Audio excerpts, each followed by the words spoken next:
Buenas tardes, bienvenidos a todos. Excelentísimo señor subdelegado del Gobierno, excelentísimo señor general don Fernando González Arteaga, director del Centro de Historia y Cultura Militar de Canarias, ilustrísimo señor don Guillermo Díaz Guerra, subdelegado del Gobierno, ilustrísimo señor don Luis García Rebollo, comandante naval de Santa Cruz de Tenerife, ilustrísimo señor don Antonio Martínez Jiménez, coronel subdelegado de Defensa en Santa Cruz de Tenerife, señores directivos, señores socios, muchas gracias por venir. Empezamos las actividades postveraniegas de la Real Sociedad Económica. Yo solo quiero darle las gracias. Ustedes saben que estas conferencias las organiza cada comisión la suya. Esta es de la comisión que preside don Andrés Orozco y él se va a encargar de la presentación del conferenciante. Pues muchas gracias, director. Autoridades, señoras, señores, en referencia especial a los familiares de don Juan Antonio Carrasco, por supuesto a los socios de la Económica, sin los cuales pues ninguno de nuestros actos sería posible, a los compañeros de milicia de don Juan Antonio y por supuesto a los antiguos alumnos del Colegio San Ildefonso La Salle, que hay aquí una nutrida representación. Bueno, me van a permitir una pequeña introducción antes de hacer la presentación del Teniente General Juan Antonio Carrasco. Defensa y seguridad es el título de la conferencia, que son dos términos que están muy relacionados con paz y libertad. Y es que la responsabilidad de los ejércitos con la paz es plenamente coherente con el derecho y el deber que tienen ellos, los militares, pero también nosotros, la sociedad civil, los civiles, en defender a España. La seguridad, elemento esencial para conseguir paz y libertad, es hoy una responsabilidad de todos. El artículo 8 de la Constitución española establece que las Fuerzas Armadas, constituidas por el Ejército de Tierra, la Armada y el Ejército del Aire, tienen como misión garantizar la soberanía e independencia de España, defender su integridad territorial y el ordenamiento constitucional. Un compromiso de las Fuerzas Armadas en la defensa de los valores esenciales que inspiran nuestra convivencia democrática y que son nada más y nada menos que la libertad, el imperio de la ley, la justicia, la igualdad y la dignidad del ser humano, el bien común y también la paz. También nuestras Fuerzas Armadas, dice nuestra Constitución, están obligadas a lograr relaciones pacíficas de eficaz cooperación entre los diferentes pueblos de la tierra. Todo eso nos lo dice nuestra Constitución, pero también lo decía hace algunos cientos de años un buen soldado, Miguel de Cervantes, quien por boca de Don Quijote afirmaba que el fin de las armas, el fin del ejército, tiene por objeto y fin la paz, que es el mayor bien que los hombres pueden desear en esta vida. La milicia, decía Don Quijote, tiene como misión la defensa de la libertad, uno de los más preciosos dones que a los hombres dieron los cielos. Esta noche, señoras y señores, nos honra con su visita un hombre de la milicia, un santacrucero de nacimiento y también de corazón, antiguo alumno del Colegio La Salle San Ildefonso, que siguiendo tradición familiar ingresó como cadete en la Academia General del Aire el 14 de septiembre de 1972. Dentro de 3 días hará 45 años exactamente. Teniente en el año 1976, capitán en el 79, comandante, teniente coronel, coronel en el 2000, general de brigada en el 2007, general de división en el 2010 y teniente general en el año 2012. Ha sido piloto con 7.000 horas de vuelo, de las cuales hoy nos comentaba que una parte, la gran mayoría en aviones militares, pero también en una de sus pasiones, que es el vuelo sin motor, donde ha echado nada más y nada menos que casi 1.000 horas, ¿no? A lo largo de su vida profesional, pues ha realizado, entre otros, infinidad de cursos. Su currículum es realmente impresionante. Destacaría algunos, no sé, mi general, si los que he destacado son los que debo destacar, pero a mí eran los que más me llamaban la atención, ¿no? Que era el curso de controlador aéreo avanzado, curso de Estado Mayor, el curso de la NATO, curso de defensa de la OTAN para oficiales, curso de defensa nacional y, por supuesto, cursos de Estado Mayor.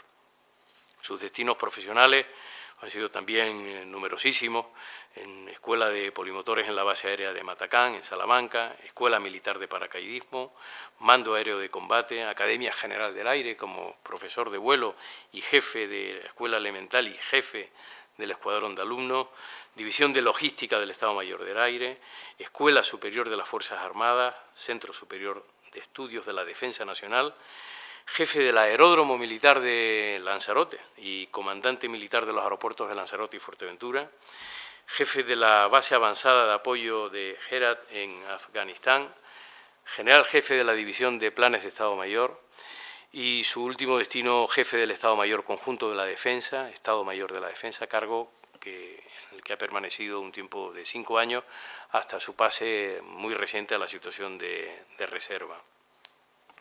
Recompensas y consideraciones, bueno, enormes la lista, muchísimas de ellas, no solo condecoraciones españolas, sino también francesas, americanas, en fin. Y ya terminando, pues el Teniente General Juan Antonio Carrasco, además, tiene nada más y nada menos que el título de ser el esposo de Mari Juli, es padre de 4 hijos, 3 de ellos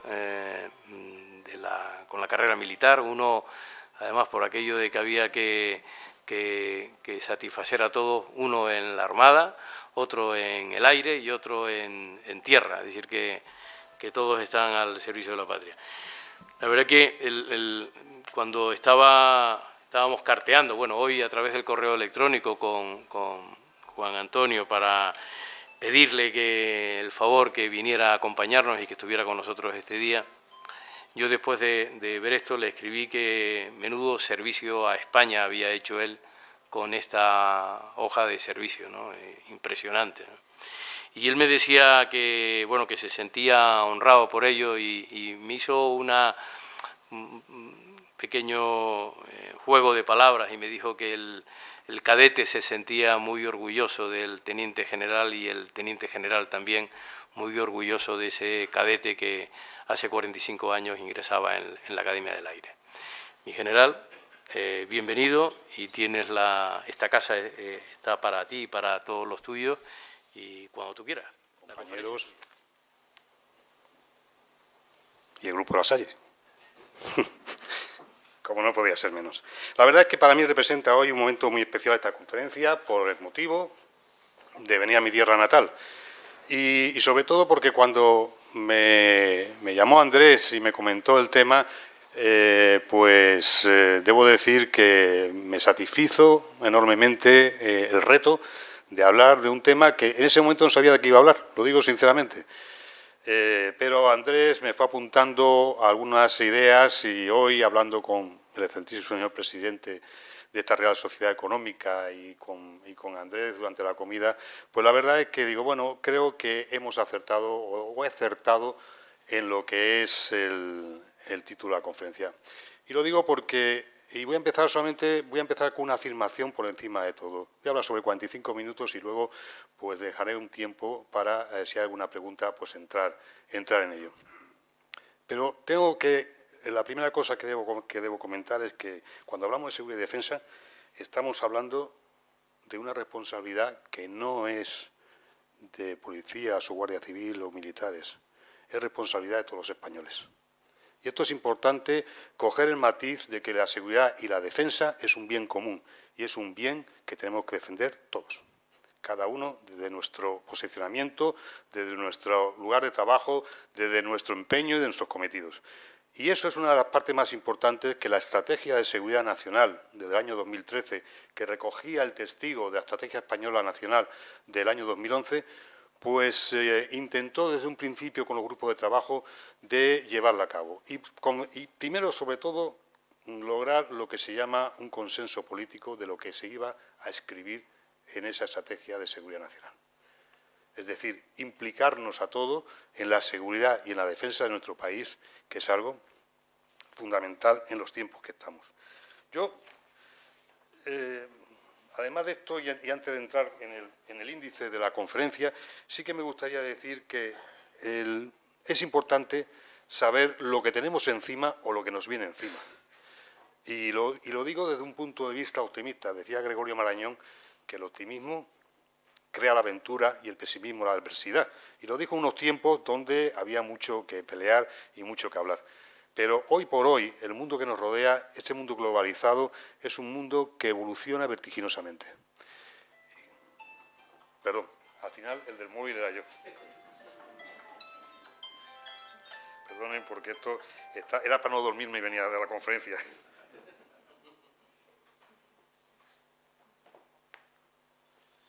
Bien, pues durante los últimos 5 años de mi vida militar he estado trabajando en algo tan importante como la estrategia, el planeamiento, las operaciones. He estado trabajando con los ejércitos y la Armada en el día a día codo con codo, en una idea principal que era, bueno, estamos rodeados de riesgos y amenazas que antiguamente teníamos un enemigo único que era, dice, bueno, Rusia y el resto.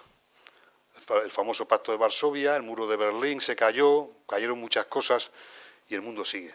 Y el mundo sigue y sigue desde un punto de vista de los analistas y los estrategas en lo que se llama un periodo de transición. En mi equipo de Estado Mayor lo hablamos con un periodo de incertidumbre en todos los sentidos. Términos tales como guerra simétrica, guerra híbrida, resiliencia, asimetría, eran términos que iban surgiendo en el día a día del trabajo de estos últimos 5 años. Y la gran pregunta era, ¿están preparadas nuestras sociedades para este mundo que se avecina? Durante estos últimos 5 años hemos tenido un incremento del yihadismo, hemos tenido operaciones en puntos muy conflictivos del globo, hablaremos luego después con una transparencia que presentaré, y lo que siempre hemos sacado como conclusión es aquello de que camarón que se duerme se lo lleva la corriente, y que es importante estar en una constante revisión de qué capacidades necesitamos para hacer frente a esos riesgos y a esas amenazas, qué cantidades o capacidad de respuesta y, sobre todo, darnos de golpe y hablar de transformación y flexibilidad en nuestras Fuerzas Armadas, en nuestro proceso de planeamiento, en nuestra sociedad, etcétera, etcétera. La seguridad es un elemento sin el cual, y lo veremos luego en una transparencia, no hay libertad. Y cuando no hay libertad, no hay desarrollo. Por lo tanto, es algo que es fundamental en el día a día. La defensa es un bien imprescindible y componente esencial de la seguridad nacional. Y este binomio muchas veces es discutible. Bueno, ¿qué es seguridad, qué es defensa, qué es seguridad? Y muchas veces se intenta confundir la opinión o se intenta confundir las maneras diciendo, bueno, esto para ti, parcelamos. Y vuelvo a insistir en mi idea inicial, en ese matiz que repetiré múltiples veces a lo largo de la conferencia. Seguridad y defensa y seguridad somos todos, cada uno en el área que nos corresponde.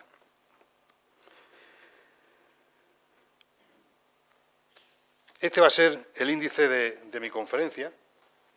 Verán que hay como 4 bloques. Un primer bloque en el cual pues vamos a hablar de ese mundo que evoluciona vertiginosamente. ¿Qué factores, qué riesgos y amenazas pueden tener un impacto en nuestra seguridad nacional? Y otra idea que lanzo, que es importante, no existen fronteras en este mundo globalizado. Un conflicto que está a muchos kilómetros de distancia nos está afectando. Es un mundo globalizado con una rapidez en el acontecimiento impresionante. Es un mundo muy complejo y veremos por qué es complejo. Y esto nos ha obligado a las Fuerzas Armadas a ver qué tipo y a estudiar a fondo. Muchas veces olvidando beneficios de los diferentes servicios en pos de lograr unas Fuerzas Armadas transformadas que puedan hacer frente a toda serie de riesgos y amenazas en los escenarios que nos vamos encontrando a lo largo de este mundo vertiginoso y este mundo complejo. Hay temas de la seguridad que afectan al Estado, temas de amenazas que afectan a los Estados, y en este sentido trataré en profundidad el significado de lo que es seguridad, ya en el siguiente bloque, y lo que es defensa. Es importante ver qué corresponde a cada uno y cómo se interrelacionan el uno con otro. La tercera parte la dedicaré a las Fuerzas Armadas. Las Fuerzas Armadas es algo esencial en la seguridad nacional. ¿Qué voy a decir yo? 45 años de servicio. Pero debo reconocer que nuestras Fuerzas Armadas durante los últimos años han hecho unos sacrificios enormes para hacer frente a este mundo complejo y vertiginoso desde el punto de vista de la obtención de capacidades con unos presupuestos bastante reducidos. La pregunta era, con estos presupuestos, ¿qué tipo de Fuerzas Armadas puedo conseguir? Y la segunda pregunta era, con este tipo de Fuerzas Armadas, ¿a qué riesgos y amenazas me puedo enfrentar? Y la tercera pregunta, ¿y en qué escenarios? Porque hoy por hoy, a 7.000 kilómetros de distancia, se están defendiendo los intereses vitales de España. Y los intereses vitales de Europa. Y los intereses vitales del entorno que nos rodea. Y esto es muy importante. Esas Fuerzas Armadas que han tenido esa transformación, esas Fuerzas Armadas de 7 días a la semana, 24 horas al día y 365 días al año, cuestan. Igual que cuesta la Guardia Civil y cuesta la Policía Nacional. Pero gracias al trabajo de todos, nuestras sociedades tienen unos periodos de tranquilidad que son impagables. Esto ha sido un tema que yo he discutido mucho con los universitarios en los seminarios en la universidad. Y siempre volvíamos al nudo gordiano. ¿Pero por qué Guardia Civil? ¿Por qué Policía Nacional? ¿Por qué Ejército? Y la respuesta era, ¿en qué mundo vives? Cuando tú sales por la noche, te bebes con tus compañeros el botellón, haces tus excursiones, haces tus viajes, si tienes algún problema llamas al 112, etcétera, etcétera, ¿quién paga eso? ¿Qué servicios 24 horas al día dan a la sociedad, a nuestra sociedad, a las sociedades de los diferentes países esa seguridad, esa tranquilidad? Y eso lo pagamos todos. Y eso es una exigencia. Y vuelvo otra vez a las matices de esa idea inicial. Somos todos la sociedad. Bien.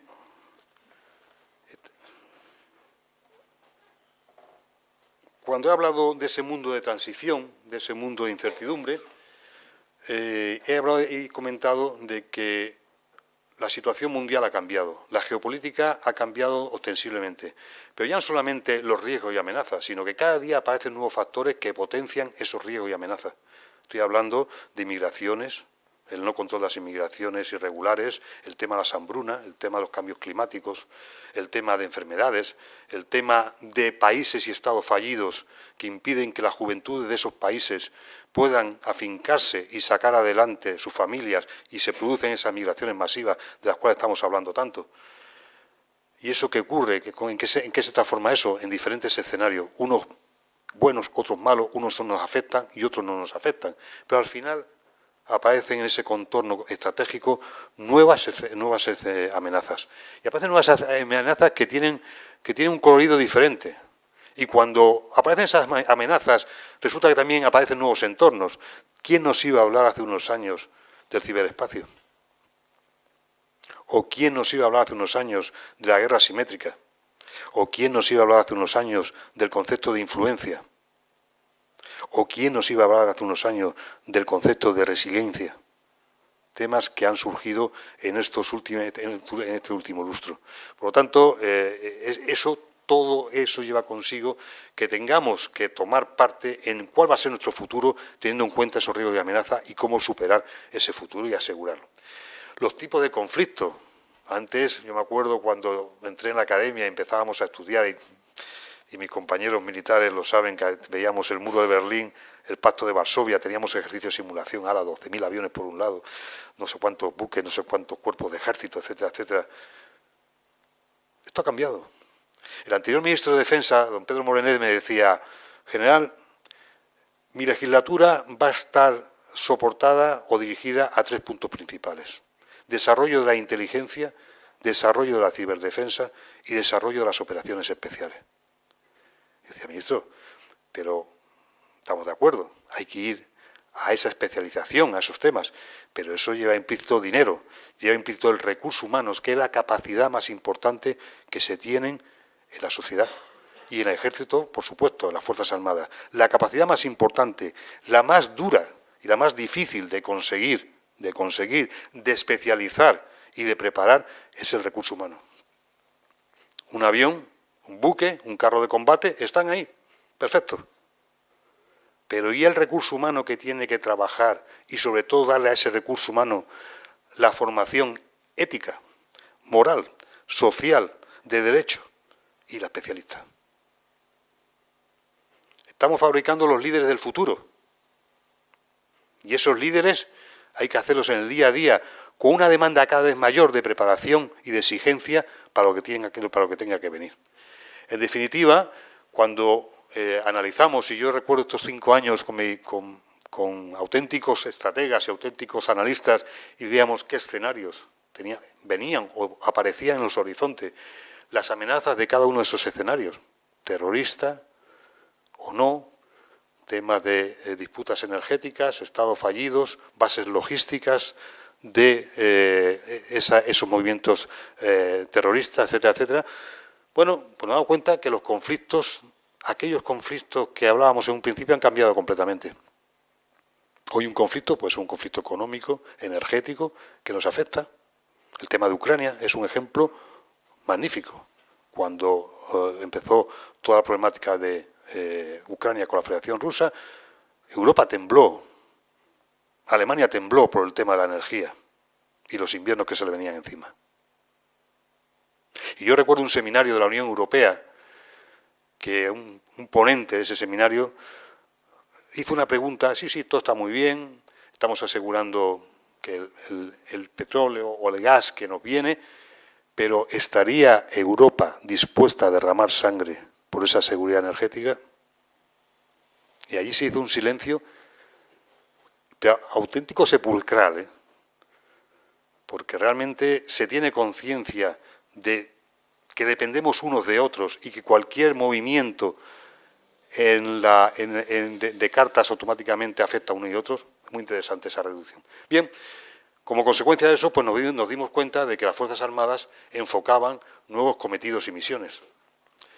Y que en esos cometidos y misiones, y hablaré luego con la Estrategia de Seguridad Nacional, pues hay un punto muy interesante, que consta en la Estrategia de Seguridad Nacional. Mire usted, la crisis económica es un factor de riesgo. Es un riesgo para la nación, es un riesgo para la sociedad, es un riesgo para los servicios, es un riesgo a la hora de tener una seguridad y una defensa en condiciones de hacer frente a los múltiples retos que nos vienen en el día a día. Y esa incertidumbre, con esa crisis económica, pues nos obligó a que ese planeamiento que hacíamos inicialmente por amenazas, la Federación Rusa en aquel momento, o otras amenazas que teníamos localizadas, pues tuvimos que cambiar para esos escenarios y para esas posibles amenazas que aparecían en el horizonte. Claro, enseguida uno puede pensar, pues si tenemos que comprar una capacidad o un sistema para cada amenaza, apañados estamos. Apañados estamos, porque no hay dinero material en la nación. Esa es la grandeza del proceso de planeamiento de la defensa, del proceso de planeamiento de capacidades. En buscar aquellas capacidades con permanencia en un horizonte del medio plazo, largo plazo, para poder hacer frente a esas evoluciones vertiginosas del mundo. Por supuesto, con las características adecuadas para ir actualizándolas y para ir modernizándolas.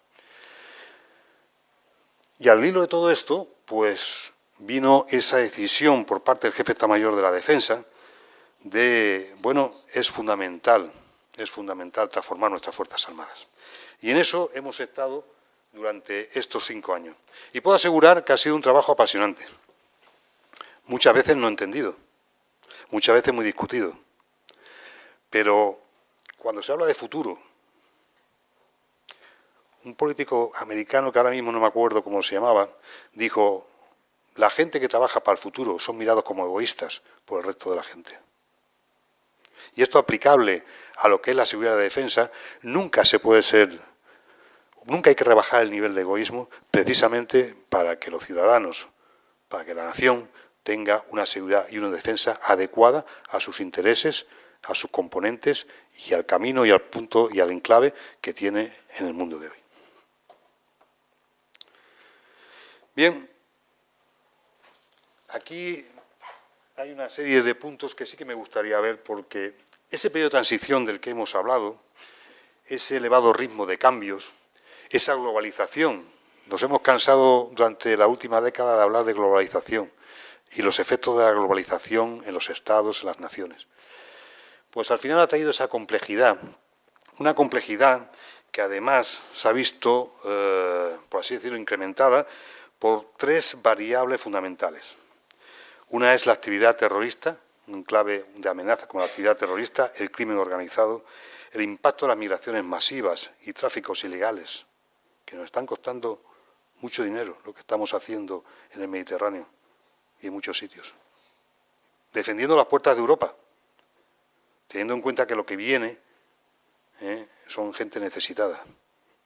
Y que al hilo de esas migraciones y esos procesos que están haciendo, hay que invertir en esos países, estados fallidos, y cambiar la situación de esos países a nivel económico, europeo, etcétera, etcétera, para evitar precisamente esas problemáticas que están tocando la puerta en el día a día y que nos están trayendo esos problemas que están en la prensa continuamente. El cambio climático es algo que luego lo veremos en el último informe del año 2016, donde se está viendo la trascendencia que esos cambios climáticos, las desertizaciones, las hambrunas que se están produciendo en África, pues están llevando a cabo, están trayendo esas migraciones. Estamos hablando de 2.500.000 personas actualmente en Centroáfrica preparadas para emigrar. 2.500.000 personas. Más todo lo que hay. Cómo hacer frente nuestras sociedades a eso es un tema interesante. Y luego, los otras dos variables que considero que son fundamentales en este caso es la carrera armamentística de algunas regiones. Esto produce desequilibrios estratégicos y esos desequilibrios estratégicos producen estados fallidos y esos estados fallidos producen terrorismo y ese terrorismo produce esclavitud del personal y de la gente. Y sigo recordando a Gregorio Marañón. El optimismo crea la aventura y el pesimismo crea lo que crea. Pero tenemos que ser conscientes de que la realidad tenemos que conocer y la realidad tenemos que defender de la mejor manera posible. Y luego hay una evolución importante en lo que son los conflictos armados hoy día. Hay una crisis económica persistente que nos ha afectado. Hay importantes tensiones políticas, sociales y religiosas en el mundo. Hay radicalismos religiosos o malentendidos mensajes de religión. Hay una desafectación de las estructuras de poder tradicionales.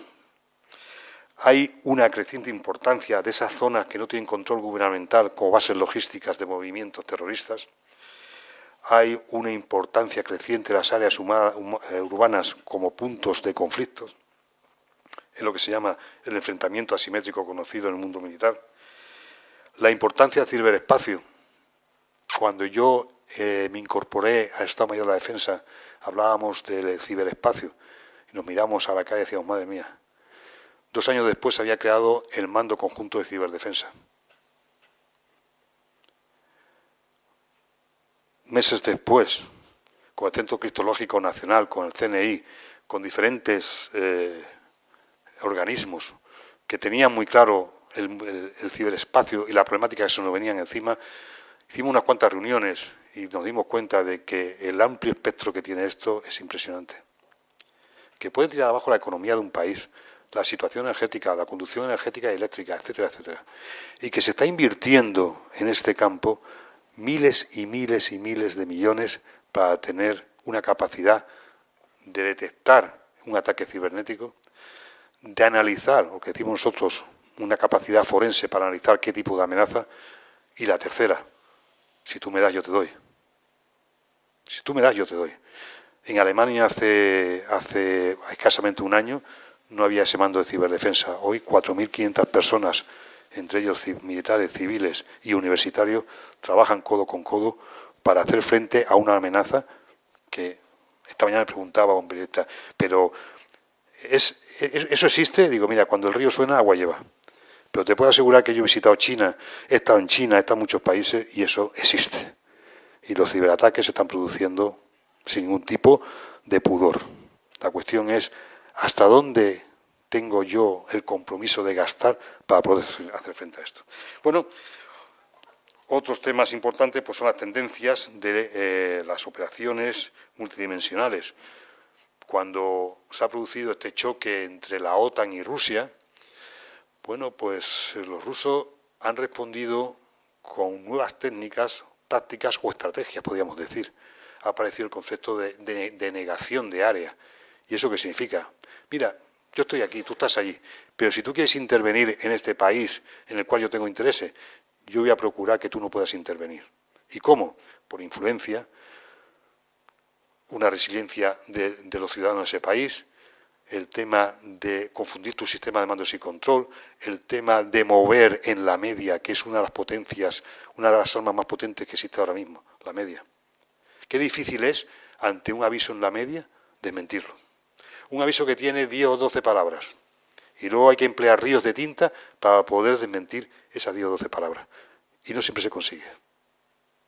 Pues nos hemos vuelto muy desconfiados con el tema. Es importante esto también. Bien, de todo esto, pues está claro que el esfuerzo en seguridad hay que hacerlo. Y hay que hacerlo porque los riesgos y esas amenazas y esos potenciales escenarios existen. Y esto hay que hacerlo con un presupuesto estable. Cuando antes, Andrés, has hablado de este tema, nosotros hemos trabajado durante estos años, las Fuerzas Armadas, nuestros mandos, el Ministro de Defensa, porque las Fuerzas Armadas tengan una ley de dotación. Claro, puede sonar bien o mal. Es decir, bueno, claro, una ley de dotación. Tenemos en el país otros problemas. Ya, pero ¿quién resuelve los problemas de seguridad y defensa? ¿Quién mueve los hilos por decisión del Gobierno para asegurar esa seguridad y esa defensa? Y eso cuesta dinero. Hay que ser consciente de ello. Entonces, estamos empeñados, porque consideramos que nuestra sociedad es la parte más importante que tenemos que defender, independientemente de otros intereses, pues la necesidad de un presupuesto estable y razonable para las Fuerzas Armadas. Y cuando hablo de Fuerzas Armadas, hablo de Policía Nacional y hablo de Guardia Civil y de muchas cosas. Luego veremos un tema de esto. Y eso estamos haciendo con una idea que surgió de mejorar la cultura de seguridad y defensa. Es triste cuando algunas veces llegamos a la universidad o cuando llegamos a los colegios y alguien me dice, mire usted, no sé lo que es seguridad o lo que es defensa, pero eso existe. Y luego se vas a explicar con 25 o 30 años. ¿Y qué estás adoctrinando? ¿No? Estás poniendo a una criatura en el mundo que vivimos, que será un mundo mejor o peor, pero es el mundo que nos ha tocado vivir. Es muy importante. Bien, como les prometí hace un momento, esto es el último informe del World Economic Forum, donde vemos los 10 riesgos más importantes en términos de impacto y en términos de probabilidad. Por primera vez durante estos últimos 5 años, temas geopolíticos, temas estratégicos, temas de cambio climático, temas sociales, ocupan las 5 primeras líneas de estos factores de riesgo. Podemos decir que el estudio es mejor o peor. Es importante leerlo porque, claro, se pueden encontrar muchas ideas y decir, bueno, habéis considerado esto, habéis considerado lo otro. Pero lo que es importante es que al hilo de esto, estos son los factores de riesgo que tiene Europa, que tiene África, que tiene Asia, que tiene Sudamérica y que tiene Norteamérica. Pocas áreas se encuentran libres de esos factores de riesgo, de esos impactos producidos, a lo mejor a muchos miles de kilómetros de distancia. Pero es que además hay otra parte importante, que es que existen unos potenciadores de esos factores de riesgo, y uno de ellos precisamente es la innovación tecnológica. Y esto me lo decía un universitario, pero en general, ¿eso qué significa? Dice que el malo tiene dinero y puede comprar tecnología. Y tú a lo mejor, o nosotros a lo mejor, no podemos comprar esa tecnología, porque tenemos otras necesidades, otro sistema, sostenimiento y mantenimiento, y tenemos que ir dándole un cariz a todo. Ese es un problema importante. Y luego, el segundo, ese potenciador que se está viendo venir, es la gestión en los cambios climáticos, en esos movimientos masivos de personal que nos están afectando en todo el mundo.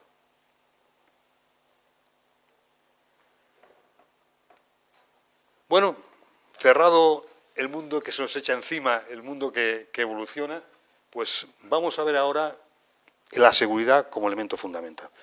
Y va a ser muy sencillo, porque a lo largo de mis razonamientos anteriores nos vamos a encontrar en este gráfico prácticamente todo. Primero, la seguridad implica libertad, y la libertad da lugar al bienestar y al desarrollo de las sociedades. Sin libertad no se puede hacer nada. Con coacción no se puede hacer nada. Una sociedad que se dice libre, que se dice abierta al mundo, al futuro, necesita de esa libertad, necesita ese bienestar y necesita ese desarrollo. Necesita ese servicio de 24 horas, 7 días, 365 días. Es fundamental, es importante, es la realidad y es la única verdad. Y no porque lo diga yo, sino porque lo hemos tratado, lo hemos visto, y hay cosas que son invariables a lo largo de la historia del mundo. Y necesita de esos recursos. Pero es que las Fuerzas Armadas, que son el componente esencial de la defensa nacional, también necesitan esos recursos. Y no olvidemos lo que pone ahí, que la defensa y las Fuerzas Armadas es un bien común imprescindible. Alguien me decía también en esos seminarios, bueno, pero es que hay que pensar que el mundo cambie y el mundo sea bueno. Digo, pues Adán y Eva se han estado dando tortazos. Digo, no ha habido un periodo de la historia donde haya habido una paz que se diga, bueno, ha cambiado el mundo. La realidad es otra. Y lo que tenemos siempre en las Fuerzas Armadas y en nuestro Ministerio de Defensa como orgullo, y lo digo porque lo he vivido muy particularmente y nos ha obligado a muchos razonamientos y a muchas defensas de conceptos, es que ese recurso financiero y humano y material que la sociedad deposita en nosotros es una inversión que llevamos a cabo con una rigurosa gestión. Un saber gastar y un gastar bien, que decía también el ministro Pedro Morenés. Dice, general, hay que gastar, pero que hay que gastar bien también. Con eficiencia y con responsabilidad. ¿Qué significa eso? Que aquello que adquirimos, aquello que son capacidades de las Fuerzas Armadas, pues tienen que tener esa proyección de futuro para no estar cambiando continuamente. Dice, ahora quiero esto y ahora quiero lo otro. Oiga, no, mire usted, mi compromiso es este, mis cometidos son estos, necesito estas capacidades y le voy a decir qué capacidades son las adecuadas, las necesarias y las más importantes para realizar esa labor. Y ahí tenemos ese famoso libro, La Estrategia de Seguridad Nacional, que es un libro público, lo pueden ustedes encontrar en la media, en Internet, y yo aconsejo siempre leerlo, porque obtener un consenso sobre seguridad nacional fue una labor ardua de la parte militar, de la parte política, de la parte social. E imbricar en esa seguridad nacional a todos los partidos, a toda la sociedad, fue una lucha a brazo partido, no porque hubiera disquisiciones respecto a él, sino por cómo dar forma a ese libro. Bueno, ese libro tiene 5 capítulos importantísimos. Uno, la visión integral de la seguridad nacional. Hablo de visión integral, importante. La seguridad de España en el mundo. Nosotros exportamos seguridad. La pertenencia de España a las organizaciones internacionales de seguridad y defensa es seguridad internacional que nos afecta a nosotros. No estamos solos en el mundo. Y confirmo también otra idea. Ningún país hoy por hoy es capaz de defenderse solo contra todo tipo de riesgo y amenaza, sea el país que sea. Sea el país que sea. La Estrategia de Seguridad Nacional lanza unas líneas de acción estratégicas. Hay 12 riesgos y amenazas y unos potenciadores de esos riesgos y amenazas. Pues esas 12 líneas, en 10 de ellos están las Fuerzas Armadas, como parte fundamental. Y por último, se ha creado un nuevo sistema de seguridad nacional con un Consejo de Seguridad Nacional y con los comités especializados que cada ministerio aporta a ese estudio de la Estrategia de Seguridad Nacional. Bien, pasando a otro punto, las 2 definiciones de las que hablaba en principio. La primera viene contemplada en la Estrategia de Seguridad Nacional. Dice, la acción del Estado dirigida a proteger la libertad y el bienestar de sus ciudadanos, lo que hasta ahora he estado comentando, a garantizar la defensa de España y sus principios y valores constitucionales, así como a contribuir junto a nuestros socios y aliados a la seguridad internacional en el cumplimiento de los compromisos adquiridos. Estamos hablando de compromiso, compromiso y compromiso. Pero luego la tan discutida Ley de Seguridad Nacional, que también costó muchísimo sacarla adelante, pues dice que la seguridad nacional debe ser un objetivo compartido. Estamos hablando a todo el mundo, venir aquí, que tú tienes una parte importante en la seguridad y la defensa de tu país, por las diferentes administraciones, estatal, autonómica y local. Los órganos constitucionales, en especial las Cortes Generales. No hay que olvidar que los presupuestos se discuten y se aprueban ahí. Los presupuestos de defensa se discuten y se aprueban ahí. Las operaciones de nuestras Fuerzas Armadas del exterior se presentan, se discuten y se aprueban ahí.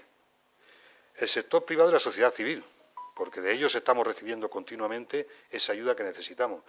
Dentro también, y vuelvo a hacer incidencia con la definición anterior, de los proyectos de las organizaciones internacionales de las que formamos parte. En definitiva, estamos hablando de ese mundo global, la seguridad nacional e internacional. ¿Y qué principios sustentan ese sistema de seguridad nacional?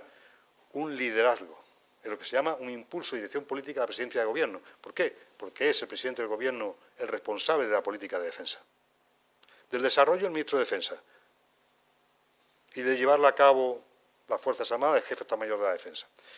Habla del funcionamiento integrado y coordinado de todas las administraciones públicas, con competencia en materia de seguridad nacional. ¿Y quién no la tiene? Cuando hablamos de una situación de riesgo. Interior, exterior, economía, todos. La optimización y el uso eficaz de los recursos disponibles, fundamental también. La modernización de la estructura y los procedimientos de actuación relativos a la seguridad nacional en las administraciones públicas. Tenemos que olvidar tiempos pasados, tiempos que nos anclaban a discusiones inútiles. La implicación de la sociedad civil y el fomento de una cultura de seguridad, importante. La colaboración público-privada. Esta mañana hablamos también, oiga, ¿por qué la industria de defensa? Oiga, existe una estrategia industrial por parte del Ministerio de Defensa para que nuestras industrias generen puestos de trabajo. Es importante. Dice, no, es que está usted vendiendo el arma. De un momento, yo no estoy vendiendo armas. Vamos a hablar con propiedad, porque es muy fácil escribir y luego discutir. La gestión de la información y el conocimiento. Y por último, la necesaria transparencia. Esto es lo que, de alguna forma, es el común denominador en la legislatura anterior, en la anterior y ahora también en los procesos del Ministerio de Defensa. Parece que me cola un poco, pero bueno, lo arreglamos enseguida.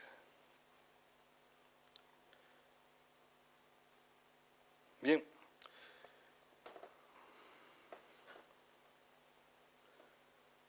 No, ya lo he enseñado, no hay ningún problema. El venir con un poquito de tiempo, todas estas cosas. Bien, en lo que es la seguridad nacional, los riesgos y amenazas, había hablado anteriormente de que, existían unos riesgos, que es lo que marca esta rueda de aquí arriba, esos 12 riesgos y amenazas, y luego unos potenciadores de esos riesgos. El uso nocivo de las nuevas tecnologías, la pobreza, la desigualdad, los extremismos ideológicos, el cambio climático y los desequilibrios demográficos. Es una rueda que se viene repitiendo constantemente. Tanto la estrategia de seguridad nacional, tanto la estrategia nacional de defensa y tanto la estrategia militar española estudian esos escenarios, esas amenazas, y existe una conjunción de ideas para que al final las misiones que tienen encomendadas las Fuerzas Armadas, que pueden ver aquí, de proteger la libertad y bienestar de los ciudadanos, de garantizar la defensa de España y sus principios y valores constitucionales y contribuir con nuestros socios y aliados a la seguridad internacional, sea posible a todos los efectos. Bien, dicho esto, ¿cuál es el marco estratégico o que define la estrategia de seguridad nacional? Y como consecuencia, el marco estratégico que nosotros como Fuerzas Armadas asumimos y trabajamos. Pues primero, la Europa y el vínculo transatlántico. Europa es una realidad. Europa es una discusión diaria en muchos foros. ¿Sirve Europa para algo? ¿Qué pasa con el Brexit? ¿Qué va a ocurrir con el Reino Unido mañana? Pero lo que sí es cierto es que Europa, el viejo continente, tiene una importancia capital y estratégica en la zona que nos encontramos. Y Europa está recibiendo, hoy por hoy, multitud de riesgos y amenazas, de los que todos somos conscientes y conocedores, y es importante que esas estructuras de seguridad, tanto la política común de seguridad y defensa, como todo lo que lleva consigo el trasiego de fuerzas militares y medios económicos hacia los países en conflicto, a ese escenario en conflicto, pues se mantenga y siga adelante en pos de esa estabilidad que tiene Europa. Si uno se fija en este viejo Mediterráneo, donde tantas civilizaciones han pasado y donde podíamos hablar y cansarnos, seguimos teniendo problemas internos y problemas en las orillas.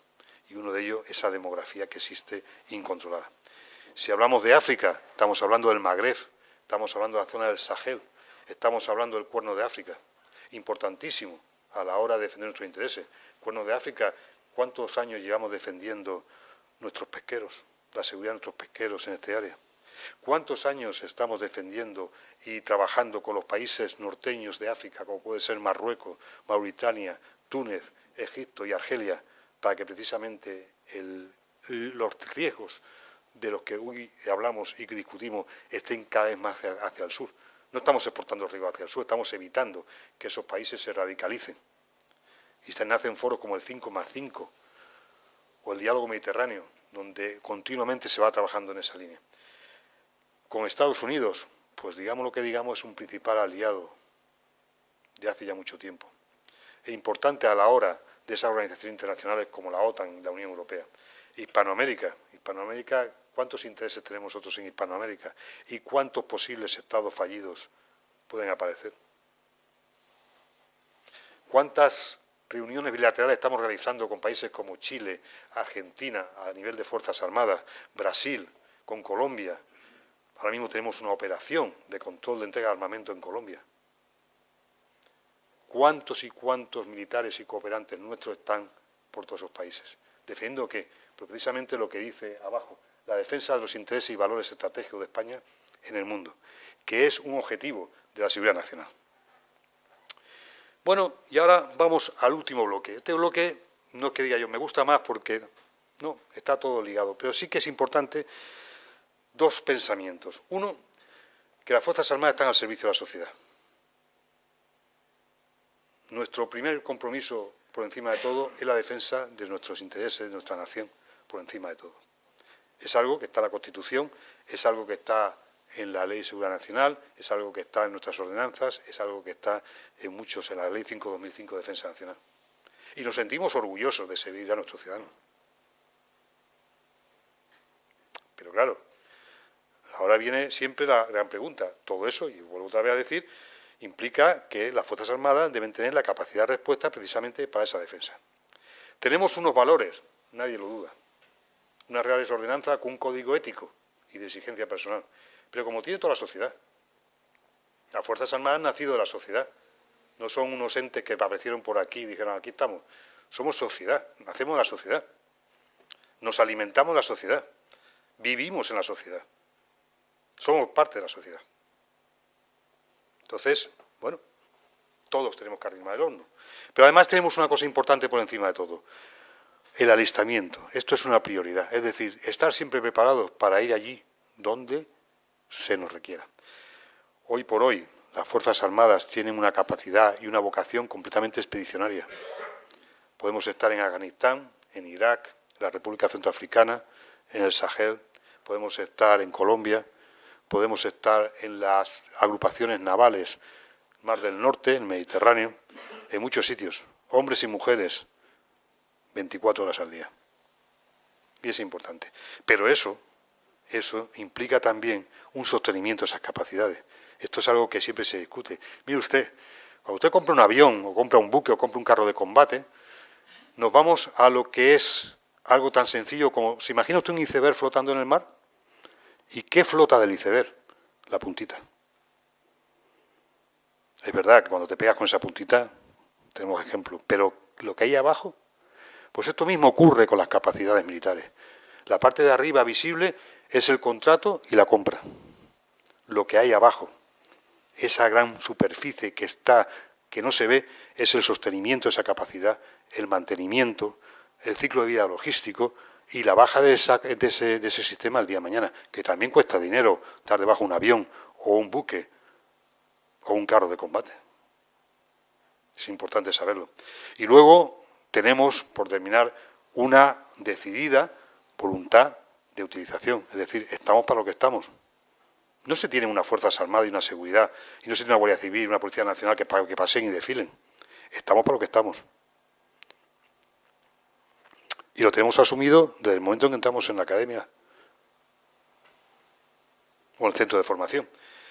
Ahora bien, y esto es importante, cuando yo hablaba al principio de este modelo de Fuerzas Armadas, yo decía, la primera pregunta que nos hemos hecho siempre ha sido, oiga, ¿qué modelo se necesita? Y hemos recurrido a algo tan gráfico como un triángulo. Mira, en el centro están las Fuerzas Armadas, pero para que ese triángulo sea equilátero, es decir, hay que buscar la posibilidad, no la entelequia. hay tres factores fundamentales en las Fuerzas Armadas, que son el concepto de utilización, es decir, cuáles son los cometidos de esas Fuerzas Armadas, la estructura de las Fuerzas Armadas y la financiación que necesitan las Fuerzas Armadas. Y esto es importante porque esto ha sido motivo de muchas discusiones. Oiga, ¿con este presupuesto puedo mantener esto? No, mire usted, es que yo quiero que haga todo lo que pone ahí abajo, operaciones permanentes y operaciones de contingencia, es decir, los planes nacionales para siempre, y luego las operaciones permanentes, la vigilancia y seguridad de los espacios marítimos y aéreos y todas esas cosas. Oiga, sí, pero eso cuesta dinero. Y las operaciones de mantenimiento de paz, oiga, sí, pero cuesta dinero. O, mire usted, la estructura que tengo orgánica operativa no me sirve para todos esos cometidos, necesito más gente. O necesito especializar a la gente. Estamos buscando las Fuerzas Armadas del futuro, estamos especializando a nuestros oficiales, suboficiales y tropas en algo tan fundamental que es lo que va a ser el día a día del año, dentro de unos años, como son satélites, comunicaciones, como es los anchos de banda, etcétera, etcétera. Nos estamos dando cuenta en qué mundo estamos viviendo y hacia dónde vamos. Y estamos preparando a nuestro personal. Y por último, la financiación. Oiga, mire, si esto se mantiene en estas líneas y no podemos ni sostener ni mantener capacidades, pues apagamos la luz y se acabó. Esto es así, de serio. O sea, no estamos hablando en broma. Cada euro que se gasta en defensa y en seguridad está debidamente auditado, discutido y formalizado por esto, por esto, por esto y por esto. Bien, estas son las misiones que tienen nuestras Fuerzas Armadas a nivel nacional, a nivel de OTAN, a nivel de Unión Europea y a nivel de Naciones Unidas.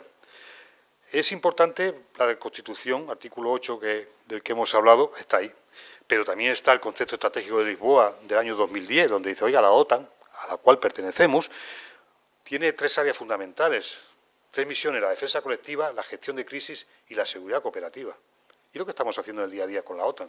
Pero es que nos vamos a la Unión Europea y prácticamente similar. Defensa colectiva, misión humanitaria de rescate, asesoramiento y asistencia, prevención de conflictos, gestión de crisis. Y nos vamos a Naciones Unidas, estamos hablando de mantenimiento de la paz y seguridad internacionales.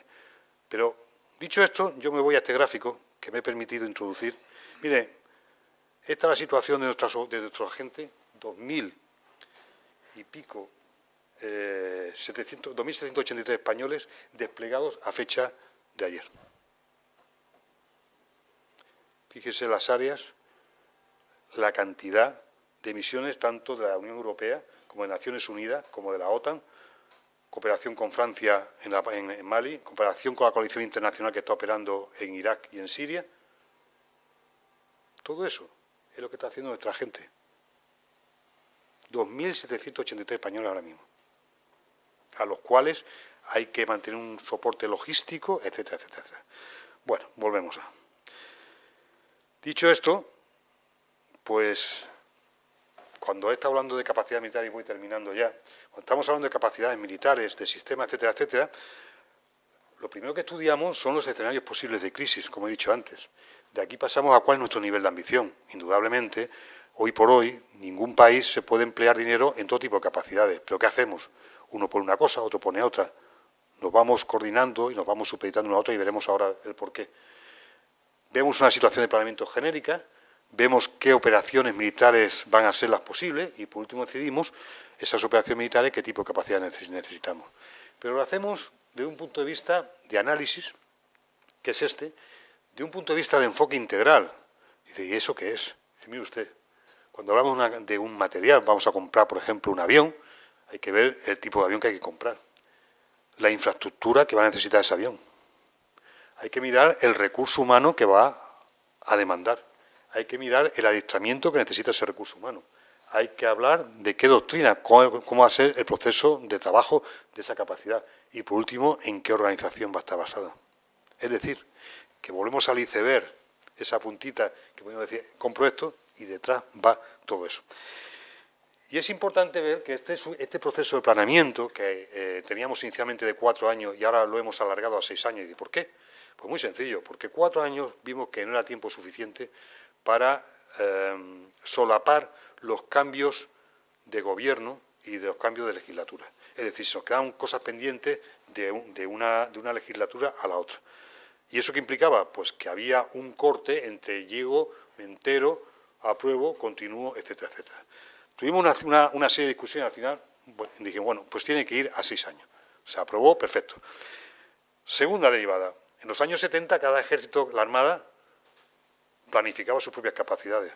Se creó el Ministerio de Defensa. Se habló en la Directiva de Defensa Nacional de que las Fuerzas Armadas es un ente. Todo. No hay esto, no hay lo otro. Las Fuerzas Armadas son las Fuerzas Armadas y el planeamiento tiene que cambiar. Y cambió el proceso de planeamiento. Y ahora, ¿qué es lo que hemos hecho? Hacer ese proceso de planeamiento más lógico, teniendo en cuenta de que existe un concepto de empleo de las Fuerzas Armadas y que existe una directiva de planeamiento militar donde el jefe de Estado Mayor de Defensa dice, oiga, mire usted, para cumplir los cometidos de las Fuerzas Armadas necesito estas capacidades. Con unos niveles de ambición que nos marca la política de defensa que está desarrollada por el Ministro de Defensa y por la Secretaría General de Política y Defensa. Hablamos de un objetivo de fuerza a largo plazo. Y antes hablábamos primero de un objetivo de fuerza a corto y a largo plazo. ¿Y por qué? Pues mire usted, porque si yo estoy pensando en una fragata 110 de futuro, pues hombre, tengo que ver cuál es el impacto de ese programa en el sostenimiento y en el mantenimiento y obtención de las capacidades en el corto y en el medio plazo. Porque el dinero es el dinero y la dotación es la dotación. Por eso digo que esto está perfectamente auditado y se debe tener una confianza absoluta de que el dinero que se está gastando en seguridad se está gastando bien. Bien, pasamos a la siguiente, para ver, que vean rápidamente. Este es nuestro proceso de planeamiento de la defensa y estas son las capacidades, los árboles de capacidades, y esto tiene su repercusión en el NATO Defense Planning Process, que es el proceso de planeamiento que tiene la OTAN. La OTAN se sustenta de las capacidades de las naciones.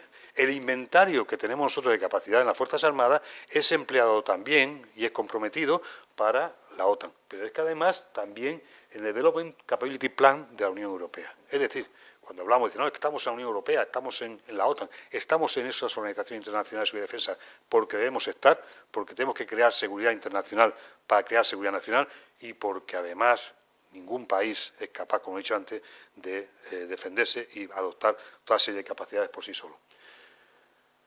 Mire, voy a dar una incógnita y ahora revelaré el motivo. ¿Se acuerdan? Durante el último año y medio ha habido una discusión manifiesta sobre la cumbre de Gales de la OTAN y sobre una serie de puntos que se desarrollaron y se acordaron por los presidentes de gobiernos de las diferentes naciones sobre el presupuesto de defensa. Y ahí surgió algo tan importante como, mire usted,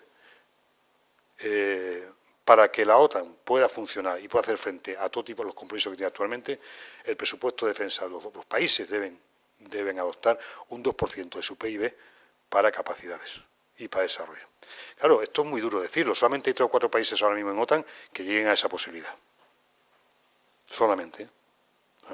Pero lo que está claro es que había un país, que era Estados Unidos, que aportaba más del 50% de las capacidades de la OTAN.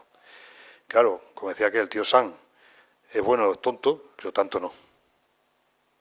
Tanto no.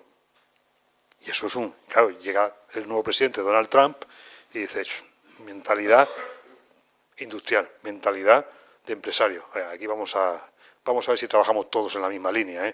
O sea, yo pongo lo que pongo y siempre estaré ahí, pero ustedes hagan un esfuerzo en sus respectivos presupuestos de defensa, porque todo no lo voy a poner yo y lo voy a pagar yo. Claro, surge una discusión sobre, oiga, ¿y eso qué significa? Es que la OTAN tiene estos agujeros en determinadas capacidades, en transporte estratégico, en mando y control, en armas guiadas, para no producir daños colaterales ni daños en poblaciones, etcétera, etcétera. Y eso no se rellena. Cuando alguien pensó en el 2%, dijo, pues sí, pero el 2% no es para eso, para hacer una OTAN más grande, más países, más eso, y poner más dinero para tener los mismos agujeros. La OTAN es para hacer una organización que tape esos agujeros con ese 2%. Esa es la filosofía actual de ese 2%. Indudablemente, en la última cumbre se hablaba, la de mayo, se hablaba de que esto hay que conseguirlo en 2024. Bueno, relativamente. Porque también es verdad que si España suma todo lo que se está gastando en operaciones en el exterior, oiga, resulta que en la Unión Europea soy el primero o el segundo país en operaciones. ¿Cuál es lo que usted me aporta a mí por el esfuerzo que estoy haciendo en hombres, material, en sostenimiento y mantenimiento de capacidades? Y este es el ten con ten del día a día. Bueno, pues con esto llego a esas consideraciones generales y si me lo permite la presidencia de la Real Academia, pues podemos hablar un turno de respuesta rápido. El mundo evoluciona vertiginosamente y en constante transformación. La cuestión es, camarón que se duerme se lleva la corriente o cojo el tren y me mantengo en ese tren haciendo los esfuerzos que tenga que hacer, las transformaciones que tenga que hacer. Cuando hablo de ese triángulo yo lo he hablado con la Guardia Civil, con la Policía Nacional, con empresas. Se puede exportar a cualquier tipo de organización. ¿Cuáles son sus cometidos? ¿Cuál es su estructura? ¿Y cuál es su financiación? Tan sencillo como eso. Y qué difícil es llevarlo a la práctica, y qué difícil es discutir, y qué difícil es razonar, y qué difícil es convencer de esto. ¿Pero por qué? Porque yo creo que muchas veces se discute sin conocer la realidad del problema, el nudo gordiano del problema. Y llevamos así años, años y años. Pero este mundo ha cambiado muchísimo. Flexibilidad ante los cambios. Hay que ser flexible. Hay que ser valiente en las transformaciones. Hay que ser valiente en las transformaciones. Yo recuerdo mi anterior jefe de Estado Mayor de Defensa, porque me he pasado mis 2 últimos meses con el nuevo jefe de Estado Mayor de Defensa, y decía: Juan, tenemos que ser conscientes y valientes en las Fuerzas Armadas de, si hay estructuras paralelas, quitarlas. Esto es muy sencillo de decir, luego había que discutirlo. Pero sí que es verdad que se ha hecho un esfuerzo, se han reducido de los 300.000 y pico que teníamos en las Fuerzas Armadas a 120.000. Y la primera pregunta que me hizo la ministra de Defensa: general, ¿es válido 120.000, 130.000 o 80.000?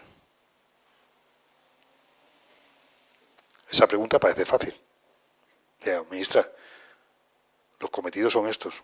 Con 120.000 yo puedo hacerlo, pero con el presupuesto que tenemos, que lleva desde el año 2012 entrando en picado, con un ligero repunte en el año 2016, pues tengo dudas. Alguien me dijo una vez: claro, los militares no solamente saben hablar de esto. Digo, no. Los militares son conscientes, porque son los especialistas en esa materia, que los tipos de conflictos de hoy día son muy críticos. Son muy críticos. Y que o tienes o no tienes. Y el mantener una policía, y el mantener una guardia civil, y el colocar volardos en las principales calles, y el tener un servicio de inteligencia, y el trabajar con Marruecos y con Francia en un servicio de inteligencia que hemos tenido, y lo digo de corazón, después de esas conversaciones, mucha suerte con los ataques terroristas, porque hemos desmantelado muchísimos intentos. Eso cuesta. Implica diplomacia, implica políticas exteriores, implica comercio, implica todo. Esa es la realidad del mundo. El tablero del mundo, aquel ajedrez del mundo que ya quedó un poco trasnochado, está ahí. Bueno, seguridad y defensa somos todo. Lo mantendrá hasta el día que cierre los ojos. Los principios básicos de una sociedad tienen que afianzarse en la seguridad de todos. Eso es lo que cada día queremos exportar y convencer. La seguridad nacional es un servicio público objeto de una política de Estado, con continuidad en el tiempo, superando los marcos temporales y las agendas políticas particulares de cada gobierno. No lo digo yo. Lo dice la Estrategia de Seguridad Nacional y lo dijeron todos los partidos implicados en la redacción y elaboración de la Estrategia de Seguridad Nacional. Escribimos para olvidar, olvidamos para escribir. Realidades. Y luego, por último, la defensa de España es tarea de todos. Requiere de un compromiso responsable por parte de la sociedad y sus representantes, sin olvidar que en esas Fuerzas Armadas, sociedad también son Fuerzas Armadas y Fuerzas Armadas también son sociedad. Bueno, y con esto termino. Me gustaría haberles, por lo menos, encenderles la bombilla y la alarma de que estamos en un mundo muy conflictivo, muy difícil, y además uno oye la televisión, coge la radio o agarra los periódicos y se pone los pelos de punta. Y dice: ¿nosotros dónde estamos? Pues estamos ahí. En compromiso y defensa. Muchísimas gracias.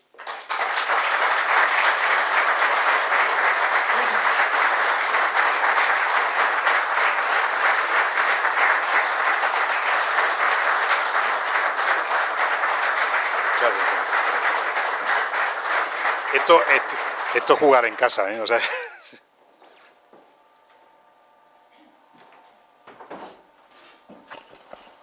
Bien, siguiendo indicaciones del director, voy a intentar moderar estos 10 minutos, 15 minutos para ser muy fieles a nuestro compromiso de finalización de las conferencias.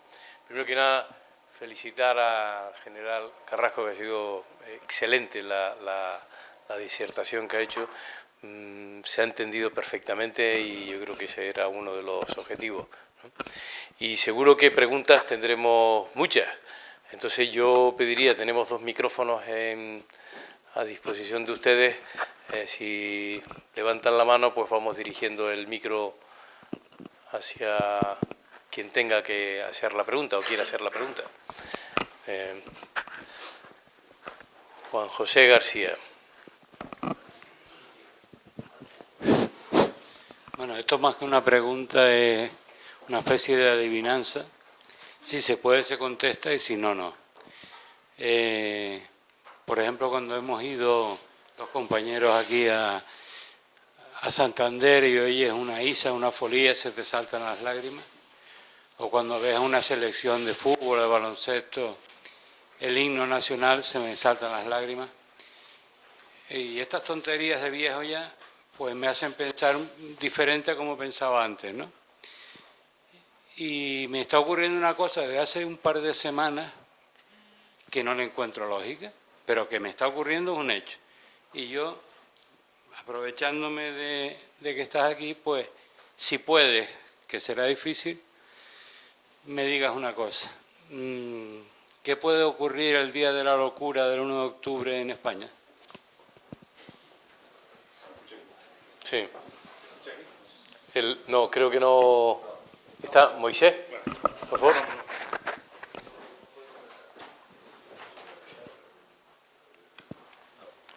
Ahora sí, ¿se me escucha? Mira que te dije, Juanjo, que esa pregunta no. Sí.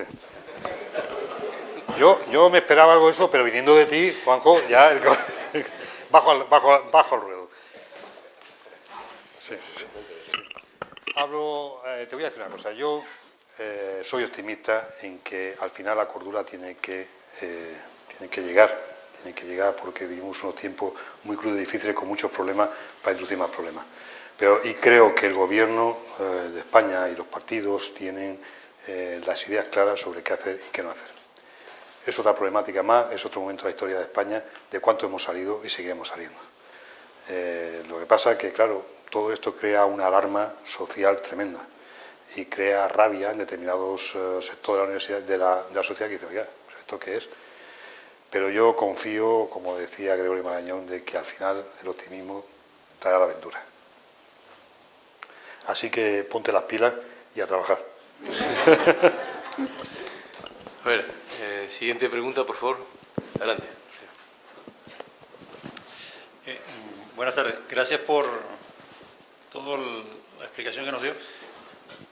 Estoy de acuerdo con muchas de las cosas que usted dice. Esa necesidad de tener adecuadamente valorada la seguridad y la defensa de cualquier país, pues es fundamental.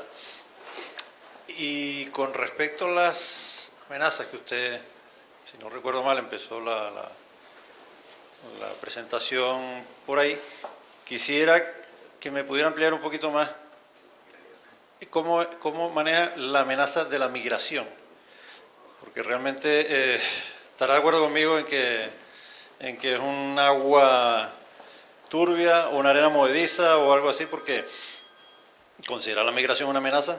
Yo sé que el concepto amenaza, el concepto riesgos, cuando se maneja profesionalmente, pues no es el matiz que le podemos dar coloquialmente, ¿no? Pero de todas maneras me suena un poco fuerte. Y permítame que se lo diga y a ver si me lo puede ampliar un poco, ¿no? Sí, bueno, pues lo voy a ampliar desde hace año y medio, 2 años, se están haciendo unas reuniones donde no solamente, porque cuando hablamos de contraterrorismo, contra el tema de las inmigraciones y las problemáticas de los flujos irregulares de migración, el tema del tráfico de personas que se está realizando, cuántos ahogados llevamos, cuántas personas se han ahogado ya en el Mediterráneo. Bueno, dice, ¿cuál es la solución a todo esto? Y en esos foros de representantes de todos los países, estoy hablando de representantes de los jefes de Estado Mayor de la Defensa, lo que en el argot militar ya hablamos de CHODs, Chief of Defense, y se habla de cuál puede ser la lucha contra las organizaciones extremistas y violentas, y cuando hablamos de flujos migratorios no controlados, la respuesta de aquellos países más próximos a las áreas, países del Medio Oeste, países árabes, etcétera, etcétera, todos piden una cosa por encima de todo. No piden asesoramiento militar, no piden fuerzas militares, no piden armamento, piden educación. Educación. Y piden inversión. Estamos hablando de Arabia Saudí, Qatar, Bahrein, Emiratos Árabes, etcétera, etcétera. Curiosamente, las discusiones, y luego tomamos allí una cerveza con ellos, dice, si es que nos estamos equivocando a nivel global, hay que invertir en esos países. La cuestión está en que en esa inversión en esos países, hay otros determinados países que también están haciendo su agosto. Porque esos países donde hay que invertir y donde tienen esos problemas y esos estados fallidos son ricos en petróleo, son ricos en minerales, etcétera, etcétera. Y los intereses mundiales y los intereses de las naciones, que al final lo que están defendiendo son sus propios intereses. ¿No? El abuelo de mi mujer decía que cada mañana se levantaba media humanidad para engañar a la otra media.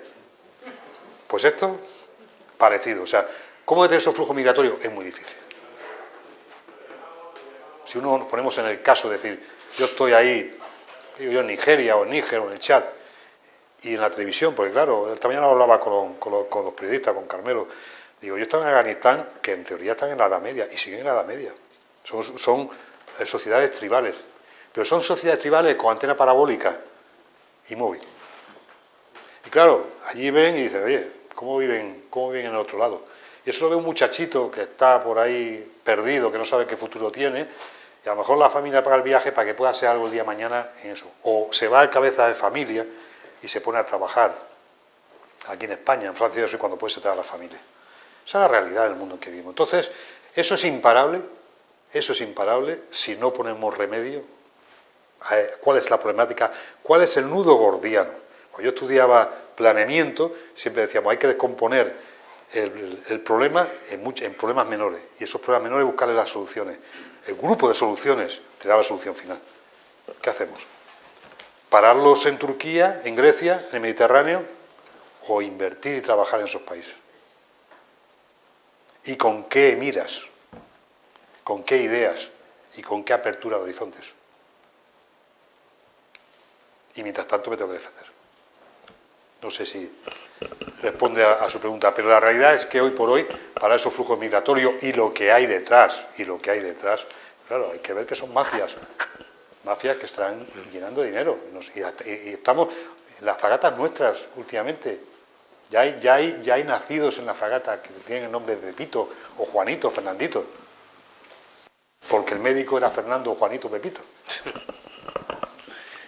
¿Qué hace con esa gente? Yo he vivido el problema de Canarias en Lanzarote cuando las pateras, años 2001 a 2003. Y a mí me cruzaban.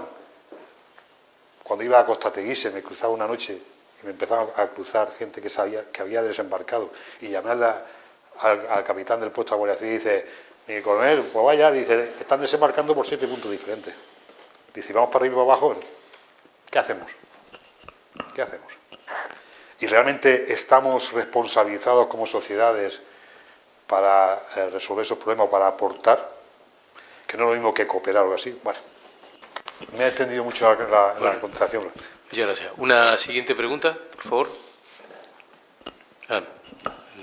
Guillermo, adelante, por favor. Gracias, Andrés.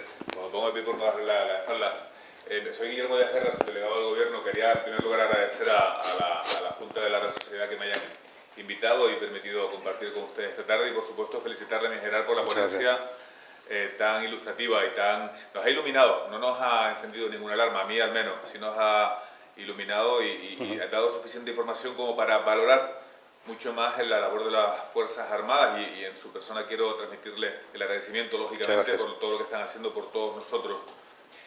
Simplemente quería hacerle una pregunta que usted me reflexionara, sobre todo por su responsabilidad en el Ministerio de Defensa. Nos ha contado algunas cosas que desconocíamos de lo que hace el Ejército, de lo que hacen las Fuerzas Armadas españolas en España y fuera por los españoles y por la unidad de Europa. Pero yo creo que falla un poco la política de comunicación. ¿Usted cree que a lo mejor había menos críticas al Ejército, menos críticas a que se destinara el presupuesto a defensa? Es muy fácil decir, con ese dinero podríamos estar acabando con el hambre en África, ¿no? Y hay veces que desgraciadamente tenemos que escuchar esas afirmaciones. ¿Usted cree que falla la política de comunicación en el Gobierno también en materia de defensa? Interesante pregunta, muchas gracias. desde hace 5 o 6 años estamos buscando precisamente esa cultura de defensa, llevar la cultura de defensa a todos los organismos del Estado. A mí me gustaría tener una discusión pública, como tienen los franceses, sobre su libro blanco de la defensa. Y discutir públicamente los presupuestos. Pero discutirlo como hay que discutirlo. Oiga, no por no. No, mire usted, que esto el no por no hoy día lo lleva a un suicidio. O sea, reducir la seguridad de la defensa, somos caldo de cultivo. Entonces, claro, lo importante es que efectivamente esa labor de cultura de defensa se lleve adelante. Esto es una de las áreas que la nueva ministra de Defensa ha tomado en ristre. Y desde la Secretaría General de Política de Defensa, desde el Centro Superior de Estudios de la Defensa Nacional, los diferentes cursos que vamos haciendo con congresistas, diputados, senadores, con personal de la industria, con periodistas, con todo el corazón de una sociedad que hacemos desde el Centro Superior de Estudios de la Defensa, lo que realmente queremos llevar a todos es que no conocemos a nuestras Fuerzas Armadas. Es muy sencillo. Y dice, oiga, ¿qué está diciendo? No, mire usted, no las conoce. Y cuando la gente la descubre, dice, ¿y hacen ustedes esto? Pues sí. Y más cosas. Entonces, hay un esfuerzo claro y evidente en precisamente llevar esa cultura de defensa, esa de cultura permanente de transformación de las sociedades, porque te quedas atrás. En el mundo de hoy tienes que subirte en el vagón y en el tren que va hacia adelante, no el que se va parando, porque luego es muy difícil retomar, en llevar esa cultura de Fuerzas Armadas, de seguridad y defensa, desde los colegios hasta arriba. Porque hablarle a una persona de 18 o 20 años de seguridad y defensa, te puede escuchar, como han escuchado a mí, hemos discutido y dice, oiga, jamás me habían hablado de banderas, ni de seguridad, ni planeamiento. Dice, ¿me está usted contando cosas? O que la universidad me diga, general, resulta que aplican ustedes el nuevo proceso de enseñanza y han cogido ustedes Bolonia, han cogido esto y están por delante de nosotros, y nosotros tenemos unos problemas enormes con este tema. O si su proceso de planeamiento, que es muy crítico, porque muchas veces la administración y la normativa va en contra de seguridad y defensa, y me explico. O sea, la contratación implica unos tiempos. En seguridad y defensa, hablar de que un presupuesto que se inicia a principio de año, que llega el dinero en el mes de marzo o de abril, y que en julio el señor Montoro hace un cierre de ejercicio, pues perdone por la presión, pero nos quedamos con el culo al aire. Esta es la realidad, y eso implica palos a lo que son las capacidades de las Fuerzas Armadas. Lo tomamos o lo dejamos, pero esto es así. Y la misma contratación, la misma auditoría de contratación, etcétera, etcétera, impiden, porque claro, llega el interventor y dice, ¿cuándo? No, es que yo quiero ver no, es que llega el 31 de diciembre, dice, a partir del día de diciembre no firmo, vamos, no firmo ni... Luego sí que se necesita una cultura, sí que se necesita un esfuerzo por parte del gobierno, por las autoridades, pero un esfuerzo de todos por asimilar algo que es nuestro, que no es del otro mundo, es nuestro. Muchísimas gracias. Yo creo que tenemos hoy una oportunidad aquí entre las personas que han asistido.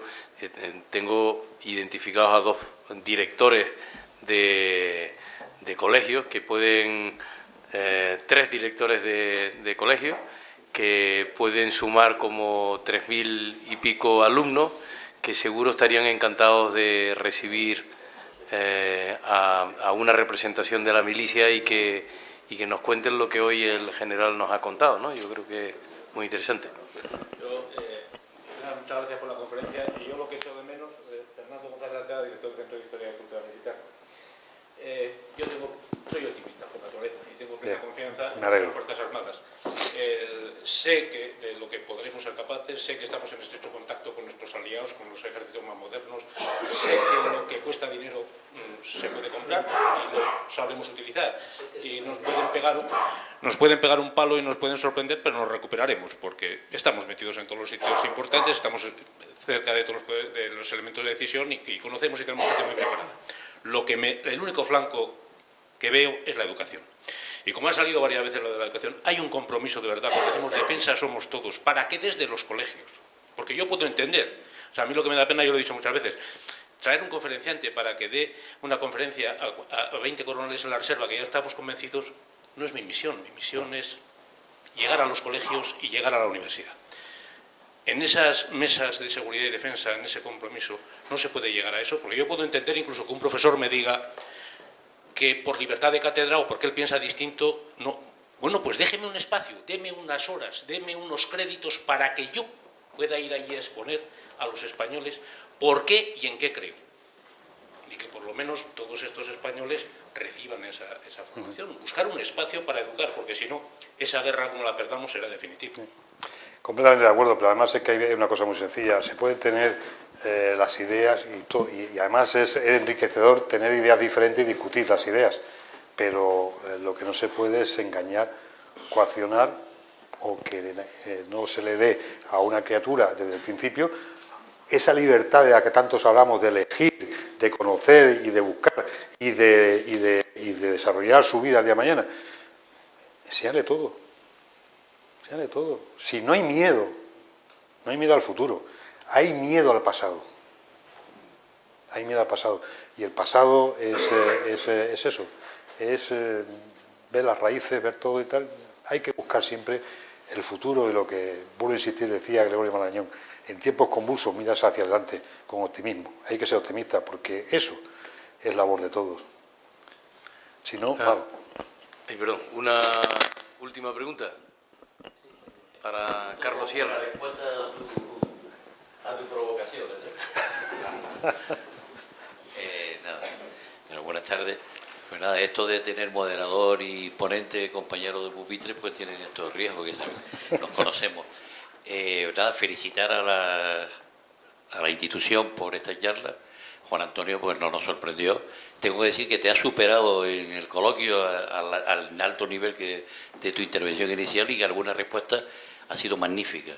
No sé si se ha grabado, pero ha sido, pues, es digna de que la analicemos despacio.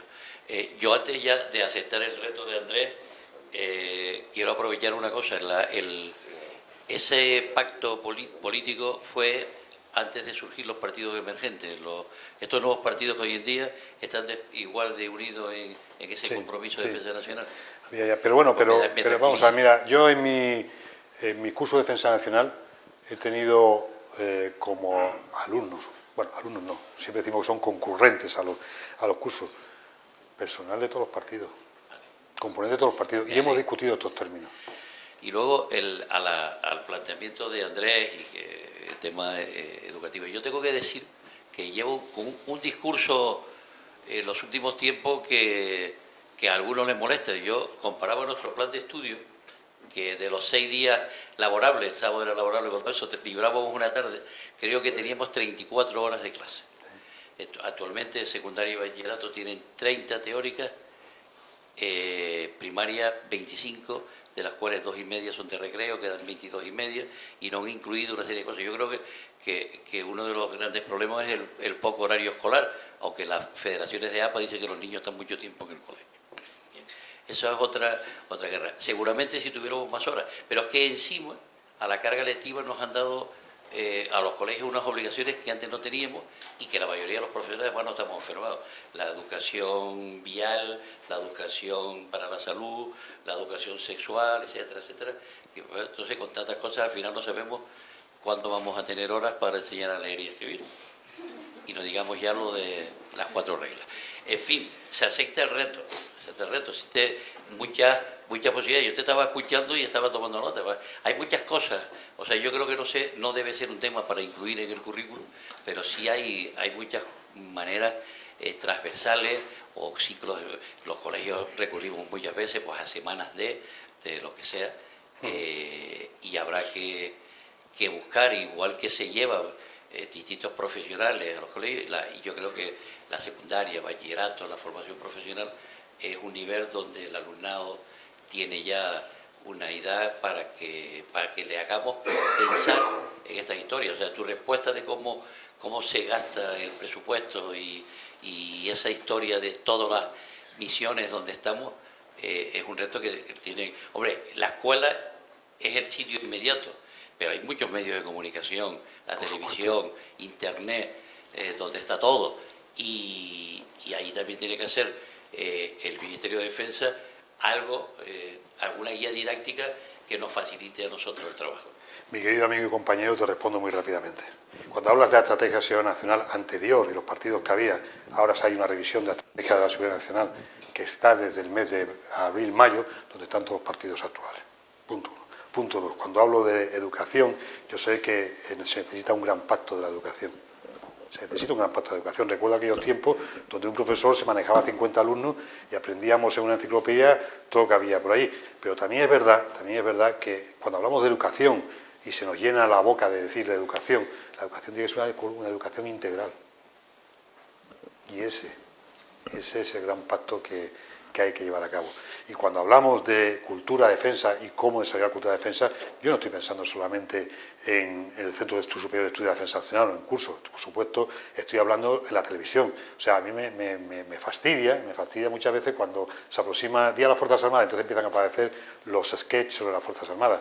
O vamos a hablar sobre cómo vive la gente en Afganistán, con testigos y con gente que ha estado allí curtiéndose el cuero cada mañana, y te lo ponen a las 11:30 de la noche. Claro. Y son reportajes magníficos. O como un ala de combate tiene a la gente allí preparado para un scramble, cómo salen, la preparación que llevan. Pero te salen a las 12 de la noche. A las 12 de la noche estamos todos pegándonos con las puertas, porque no podemos con los ojos. Ese es el cambio. Y no tener miedo al debate. ¿Por qué? O sea, ¿quién me va a convencer a mí que la seguridad y la defensa nacional no son parte importante de una sociedad? Es que, mire usted, es que lo raro que me diga lo contrario. ¿Sobre qué está yendo estas personas? O sobre estas son las cosas que hay que... O sea, que todo lo que me dice tienes tu parte de razón, pero también es verdad que los esfuerzos no se están haciendo solamente en ese sentido, y los currículums son importantísimos y muy críticos para un niño. Pero el niño tiene que saber hablar tiene que conocer en dónde está y lo que pisa. Y la gran pregunta, traslado ahora a otra pregunta, ¿al niño se le está dando esa información en la familia? No echemos toda la culpa a un lado o a otro, hagamos la ley del péndulo. Hagamos el péndulo. Yo a mis hijos no les dije a ninguno que fuera militar. Ellos vieron. Bueno, muchísimas gracias, general. Espléndida la disertación, y estoy seguro que esto que persigue la económica, que es crear remover un poco las conciencias y ver de qué manera cada uno de nosotros pues podemos contribuir mejor al bienestar del sitio donde vivimos, y usando esa frase que comentabas de que seguridad y defensa es responsabilidad de todos, pues estoy convencido que a partir de hoy seguramente intentaremos poner algo más de nuestra parte, y también convencidos que que los dos directores de colegio, Antonio López Bonillo y Carlos Sierra, que tengo identificados, estoy convencido, así como el cuartel de Almeida, que es un foro tremendo de actividades que nos pone celoso, general, por la cantidad de cosas que hace, estoy convencido que también contribuirá a generar en colegios y en universidad, lo mismo que el capitán confundo los rangos. Diciendo el comandante de Marina, seguro que de la base naval, pues seguro que también lo hará, y seguro que también en seguridad y defensa, y seguro que también nuestro amigo el subdelegado del Gobierno. Muchísimas gracias, ¿verdad? Y la económica tiene ilusión y tiene libro. Dinero no tiene nada, por eso animo a que después de ver este tipo de actividades podamos contar con nuevos socios. Necesitamos nuevos socios, pero bueno, tenemos una colección, El Pensador, que muy gustosamente el director te hará entrega.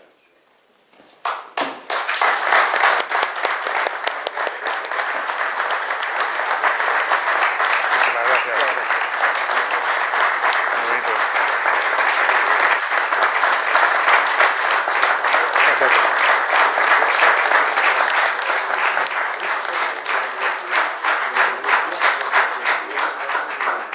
Alguien dijo que la universidad también tenía que participar en esa formación. Yo no puedo rechazar que he sido rector de la universidad durante mucho tiempo, pero ahora no. Pero el Consejo Social es el encargado de relacionar a la sociedad con la universidad. Y como usted es miembro del Consejo Social de la universidad, pues ya sabe lo que dice. Muchísimas gracias. No sabía yo que iba a producir este.